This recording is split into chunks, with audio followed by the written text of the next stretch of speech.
ಭಾರತದ ಸಂಸತ್ತನ್ನು ಉದ್ದೇಶಿಸಿ ಅವರೊಂದು ಮಾತು ಹೇಳಿದ್ರು. ಅವಾಗ ನನಗೆ ಬಹಳ ಹೆಮ್ಮೆ ಅನ್ನಿಸ್ತದೆ. ನಾನು ಯಾವ ನೆಲದಿಂದ ಬಂದವನು ಅಂದ್ರೆ,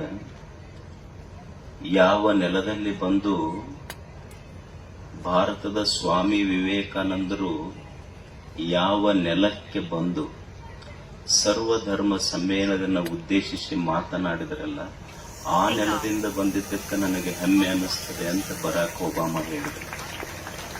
ಆಶ್ಚರ್ಯ, ಒಂದು ಸಲ ಹೋಗಿ ಬಂದಿದ್ದಕ್ಕೆ ಅವರು ಹೆಮ್ಮೆ ಪಡಬೇಕಾದ್ರೆ ಅವರು ಹುಟ್ಟಿದ ದೇಶದಲ್ಲಿ ಹುಟ್ಟಿದ್ದಕ್ಕೆ ನಾವೆಷ್ಟು ಹೆಮ್ಮೆ ಪಡಬಾರ್ದು. ಅದಕ್ಕಿಂತ ಹೆಮ್ಮೆ ಪಡಬಹುದಂದ್ರೆ ಅವ್ರ ಹೆಸರಿಟ್ಟುಕೊಂಡೊಂದು ಶಾಲೆ ಶುರುವಾಗಿದೆ, ಸಾವಿರಾರು ಮಕ್ಕಳು ಓದೇವಲ್ಲ, ಇದಕ್ಕಿನ್ನ ಹೆಮ್ಮೆ ಪಡಬೇಕಾಗ್ತದೆ. ಇದು ಶಾಲೆ ಪ್ರಾರಂಭ ಆಗಿ ಇಂದಿಗೆ 50 ವರ್ಷ. ಕೊಪ್ಪಳದ ಬೆಳವಣಿಗೆಯಲ್ಲಿ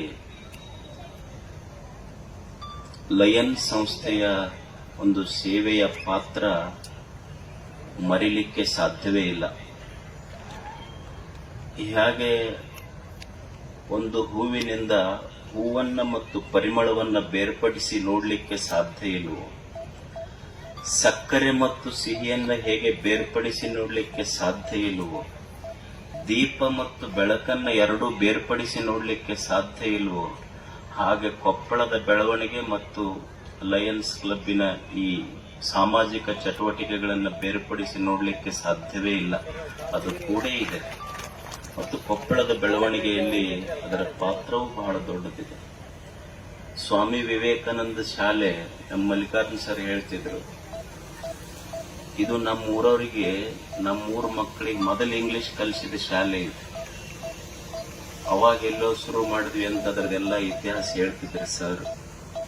ಅಂದ್ರೆ ಇದು ಅದರ 50ನೇ ವರ್ಷದ ಸಂಭ್ರಮ, ಇದು ಸುವರ್ಣ ಸಂಭ್ರಮ, ಹುಟ್ಟು ಹಬ್ಬ ಇದು.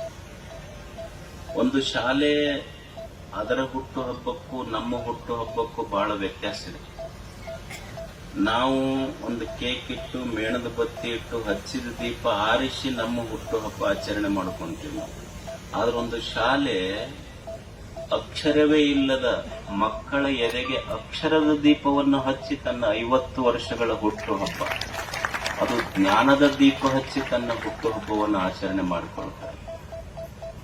ಲಯನ್ ಸಂಸ್ಥೆ ಬರೀ ಶಾಲೆ ಅಷ್ಟೇ ಅಲ್ಲ, ಇವತ್ತು ಡಯಾಲಿಸಿಸ್ ಸೆಂಟರ್, ಆಮೇಲೆ ಇದಕ್ಕಿಂತ ಹೆಚ್ಚಾಗಿ ಆಗಿನ ಕಾಲದಲ್ಲೇ ದೊಡ್ಡ ಕಣ್ಣಿನ ಆಸ್ಪತ್ರೆ ನಮ್ಮ ಭಾಗಕ್ಕೆ.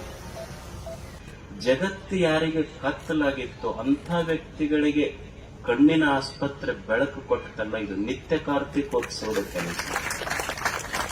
ಅಂಥ ಒಂದು ನಿತ್ಯ ಕಾರ್ತಿಕೋತ್ಸವದ ಕೆಲಸ ಲಯನ್ ಸಂಸ್ಥೆ ಮಾಡಿದೆ. ಡಯಾಲಿಸಿಸ್ ಸೆಂಟರು, CBSE ಶಾಲೆ, PUC ಕಾಲೇಜು ಮತ್ತು ನೂರಾರು ಸಾಮಾಜಿಕ ಕೆಲಸಗಳನ್ನು ಕೊಪ್ಪಳದಲ್ಲಿ ಈ ಸಂಸ್ಥೆ ಮಾಡ್ತಾ ಇದೆ.